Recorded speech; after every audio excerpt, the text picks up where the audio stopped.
Chairman Kozikan, dear Gulahari, distinguished members of MEI, thank you very much for this kind invitation to come back to Singapore and to join you at this annual meeting. It's always an honor and a pleasure to come here. And every time I come both with an opinion to share, but also with a sincere desire to learn from experiences here. And therefore, the title of the event today was particularly attractive to be given, as was said by the Senior Minister this morning, transformations ongoing in our region and in yours. That being said, I'm not a big fan of blind emulation from one area to the other. I think that's a failed practice and one that's doomed to fail, or doomed not to succeed. But there are always lessons to be learned. The idea that the world is completely distinct is simply incorrect. And I would argue also that we all live on finite resources that we need to learn how to ultimately share because there are consequences. Most of my stay here will be in a listening mode, but to start, since I come from my region, I think it's important that I share with you some reflections on what's happening in the Middle East itself. And as a precursor for some of those who have not met me before, I tend to be a bit blunt. I tend to be candid. Please don't take my comments as being necessarily negative, but I'm an avowed internationalist in perspective, and when I make the kinds of comments I will make today, they're with the objective and the motivation to try to do more, both regionally, domestically, regionally, and globally. So my frankness is not pessimism, it's simply a thirst for better achievements as we look forward. To be fair, I will start actually with being very candid about the part of the Middle East that I am mostly affiliated with, in other words, the Arab world, and then move on to the rest of it. First 2 weeks of November 2018, over a year ago, were truly a shocking testimony to the state of affairs in the Arab world. A missile had been shot from Yemen at Riyadh. There were foreign interference in Syria, Lebanon, Iraq, Yemen. A prime minister in Lebanon had resigned. There were major campaigns to uproot corruption in different parts of the world.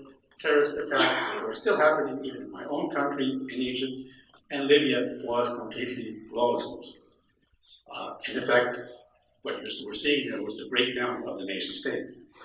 A little over a year since then, with successes in the war against Daesh, the emerging, although albeit inconclusive, reconciliation among Palestinian factions in the West Bank and Gaza, some fleeting indicators of a thaw of the situation in Yemen, a promising consensus in Sudan. Nevertheless, all of this has done little really to calm the anxiety prevailing in the region. In fact, renewed concerns in Libya, Iraq, Lebanon, even Algeria, have raised debates about re-establishing borders in the Levant, and have witnessed the re-emergence of discussions about not only borders, but also identity politics, particularly in the Levant. All of these are grave fundamental, are indications, of grave fundamental challenges to stability in the region, and they are testimony to the seriousness of the questions being raised as we look towards the future. The Middle East has historically been the theater of numerous foreign invasions. From religious crusades to European colonialism, it has suffered from greedy usurpation of its natural resources by foreign powers, from being a competitive battleground in the Cold War era. Consequently, there are many reasons to blame foreigners for the horrendous state of affairs in the region. These are, however, not the only reasons for problems in the Arab world and the Middle East. Nor is blaming foreigners enough of a response. Whatever foreigners may or may not have maliciously done, or unscrupulously promised, Arabs also made mistakes. Inefficient governance, engaging in unholy alliances, and not sufficiently developing their national security and economic capacities are just examples. The Arab world, traditionally conservative, presently has a youthful constituency of almost 70% below the age of 35. The main catalyst for change, alarmingly, the highest rate of unemployment in most of these countries is among educated youth, as the Minister mentioned this morning. This is a tremendous waste of resources and the kernel of serious long-term socio-political problems. Youth unemployment is just one of the indications of domestic challenges that face the Arab world. Disenfranchising the majority of the region's people from the future is a recipe for disaster in the making. But in these certain circumstances, apportioning blame, even among Arabs, really serves no purpose. It is time for an Arab reassessment and a strategic change in the modus vivendi. Arabs should recognize that indigenous reform is the best way to prevent foreign interference and defend national interests. The Arab awakenings of a few years ago, as costly as they were, embodied to a great degree a centrist middle-class yearning for immediate change because of the absence of revolutionary reform and perpetuated by governments. Arabs must now take charge of their agenda and be the primary force in defining their future. They should continue to engage the world, strengthen relations and security alliances. However, they need to decrease dependency on others while increasing their own national capacities, including in national security areas, in order to defend against non-existential threats and deter hegemonic regional expansions. This would enhance Arab political influence and also strengthen the diplomatic tools to address legitimate Arab grievances and reduce potential military conflicts. The Arab world must be resolute in defense of its national identity as well. The nation-state system in the Middle East, while imperfect, is far cry better than religious or ethnic sectarianism, which will have a domino effect on instability throughout the region. This requires strong institutions, providing efficient governance and inclusiveness for all in dealing with different constituencies and stakeholders in society. Arabs should ensure themselves multiple economic, political, and security options. They must build on past relations, yet recognize that the world is no longer bipolar or even Eurocentric. In fact, today's world order is rapidly changing in the course of many events, and technology alone is providing tremendous opportunity, but also functioning as a disruptive force in changing the geopolitical paradigms of the world order established back after World War II.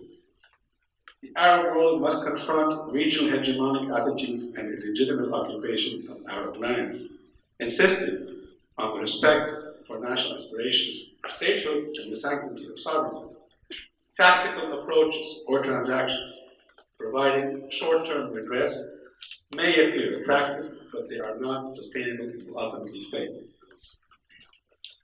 Ladies and gentlemen, in the light of this state of affairs, these are no doubt momentous challenges, which make it difficult to be optimistic in the short term. Nevertheless, I believe there are some seeds of change that provide auspicious opportunity in the medium term. Ironically, the most prominent of these is, in fact, the youth Bolshevik, which can become a source of robust renovation if well invested.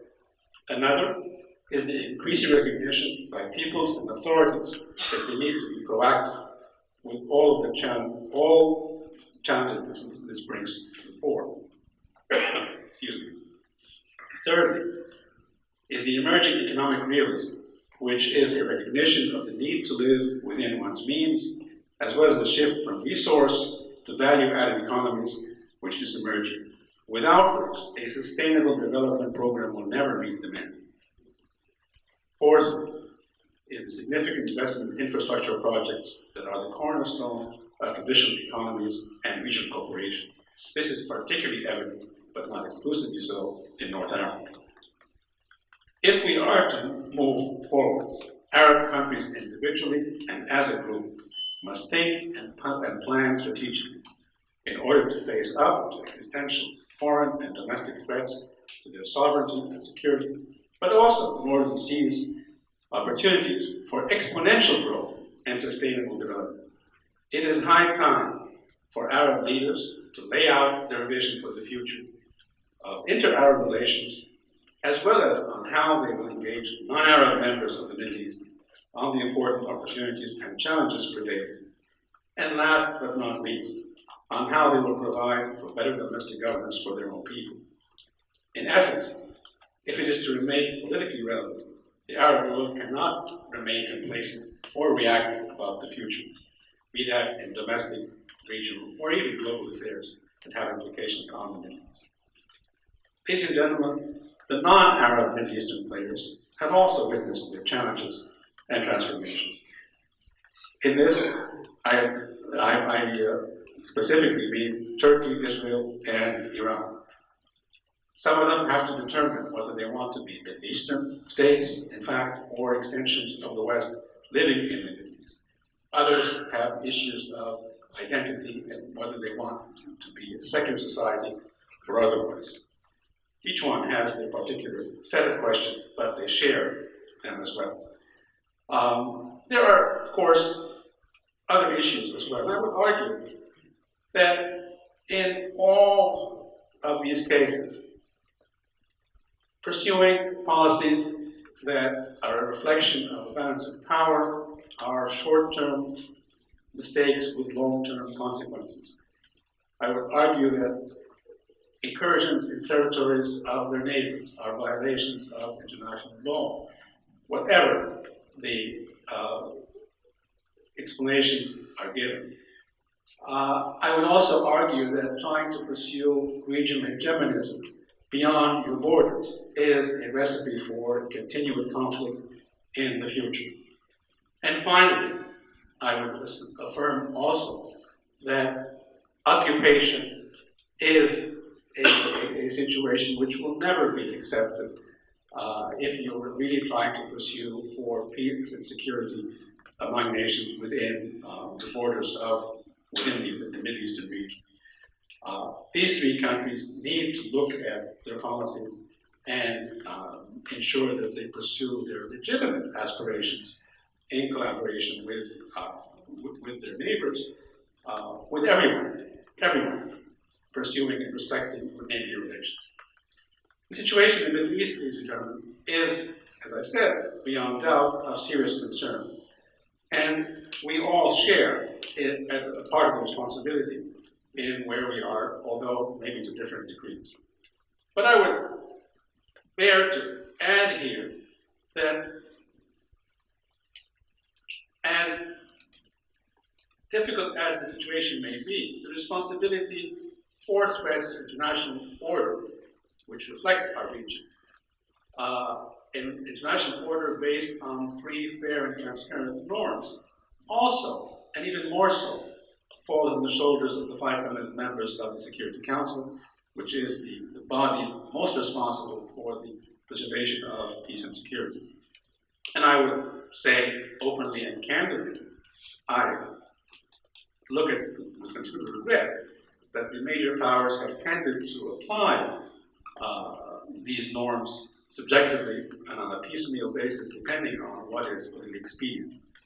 For the international community to move forward in sustainable development, ensuring peace and security, a number of basic principles need to be pursued. A fair, free rule-based system has to be applied without prejudice or preference. The international system, as I mentioned, needs to move from one based on the eminence of power to one based on the balance of interest. Democratic practices, ensuring stakeholders equal rights of participatory governance are not only possible, but are important, irrespective of the government system or the culture in one region or the other. But let me add here, it's not only at the domestic level that this is required, it is also required at the international level.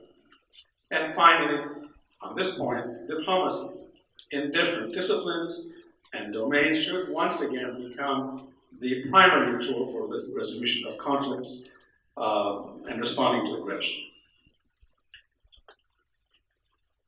Let me, since I've been asked to talk about the Middle East, emphasize a point here. I sincerely and strongly believe that from the Middle Eastern perspective, the Middle Eastern states, all of whom are medium-sized, at the utmost, are best served by a free, fair, rule-based world order. Once again, eminence of power alone is a fickle concept regionally and globally in the long term, and it will not provide security or stability. I want to close with a few pointed observations.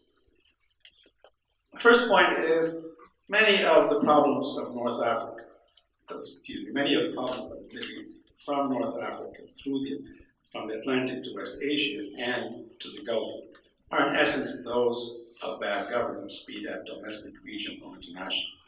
Foreign stakeholders have exacerbated the issues, but the resolution has to be based on a national consensus with the focus coming from within the region themselves.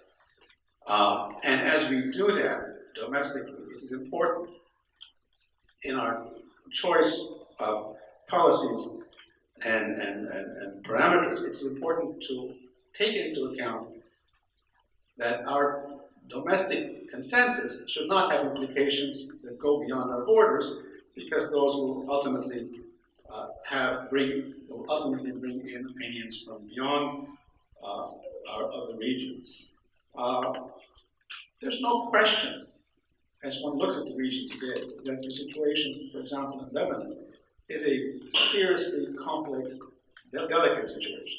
It requires a new set of governance, which is not sectarian, which is not based on sectarian apportionment, and this really does require wise decision-making where everybody loses a little bit of influence.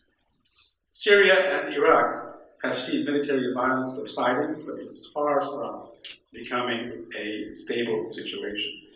I have mentioned earlier that there have been criticisms regarding the policies of non-Arab states in the Levant, and I repeat that. It is important for regional states to deal with each other as neighboring states, looking first, not second, third, or fourth. First at the region perspective, and then at the non-regional consequence of their actions.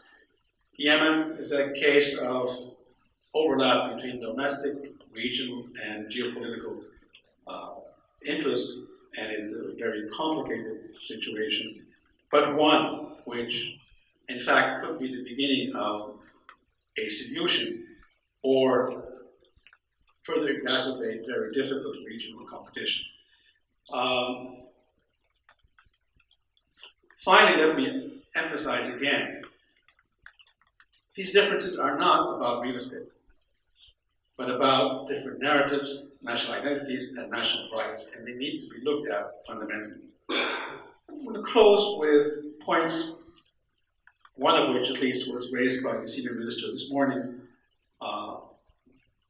As much as I mentioned regional conflicts, and readily they will continue, although they are all solvable, there are three more issues that will come up in the future that I do not believe the region has looked at sufficiently. The first one, as I said, was just mentioned, the shortage of water. Second is extremism, and the third is the proliferation of weapons of mass destruction, including nuclear weapons.